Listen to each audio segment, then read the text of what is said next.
ओम नमः शिवाय शिवजी सदा सहाय। ओम नमः शिवाय गुरुजी सदा सहाय। दूसरा अध्याय शिव पार्वती चरित्र। शिव पार्वती के चरित्र का द्वितीय अध्यायक माही सुंदर वर्णन है किया सुने सकल चितलाए। सूत जी बोले, हे नैमिषारण्य, हे वासियों, ब्रह्मा जी की ऐसी वाणी को सुनकर मुनिवर्य नारद जी फिर पाप नाशिनी कथा पूछने लगे। नारद जी ने कहा, हे ब्रह्मा जी, मैं आपके मुख कमल से शिव जी की आनंददायक कथा सुनते हुए तृप्त नहीं होता हूँ। हे विश्व के रचयिता, मैं दिव्य सती और शिव जी का चरित्र फिर सुनना चाहता हूँ। सती की उत्पत्ति कैसे हुई, महादेव जी का मन स्त्री करने में कैसे हो गया, दक्ष कोप से सती ने कैसे शरीर त्यागा और फिर हिमालय की पूर्व पुत्री पार्वती कैसे हो गई, उनका उग्र तप, विवाह, कामनाश आदि कथाएं विस्तार पूर्वक मुझे सुनाइए। ब्रह्मा जी ने कहा, हे मुनिराज, अब पार्वती और शिव का अत्यंत पवित्र चरित्र सुनो। पहले शिव जी निर्गुण, निर्विकल्प, रूप रहित, शक्ति रहित, चिन्ह मात्र, सत असत से परे शिव स्वरूप और दिव्य रूप एक ही थे।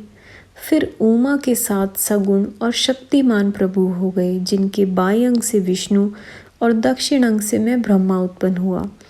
तब से सृष्टिकर्ता ब्रह्मा, पालनकर्ता विष्णु और प्रलयकर्ता रुद्र हुए और तभी से शिव के 3 रूप हो गए। अब मैं इन तीनों का आराधक हो गया। इनकी आराधना से मैं सुरासुर सहित मनुष्य आदि की सृष्टि करने लगा। मैंने ही सब प्रजापतियों को बनाया।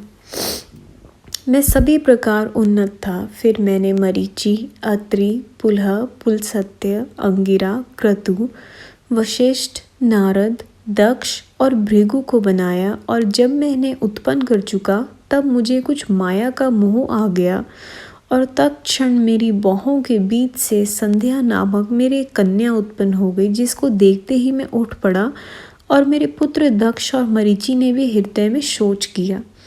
तब मुझ ब्रह्मा के चिंतित होते ही तत्क्षणिक सुंदर और अद्भुत रूप वाला पुरुष, काले बालों से युक्त, श्याम गज के समान स्थूल काया वाला और नीला सुंदर वस्त्र पहने कांत की तरह दोनों कटाक्षों को घुमाता हुआ आविर्भूत हो गया।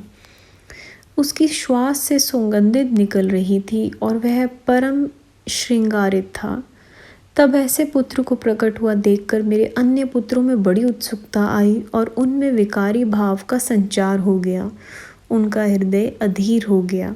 उसी समय तत्क्षण प्रकट हुए उस पुत्र ने मुझसे शीर झुका प्रणाम करते हुए कहा कि हे ब्राह्मण, हे ब्रह्मान, मुझे क्या आज्ञा है, मुझे उसमें लगाइए कि जिसके करने से मेरा मन होए। ब्रह्मा जी ने कहा, तुम सनातन जी सृष्टि उत्पन्न करो। मैं वासुदेव और सभी तुम्हारे वश में है। आज से तुम्हारा नाम पुष्पवाण होगा।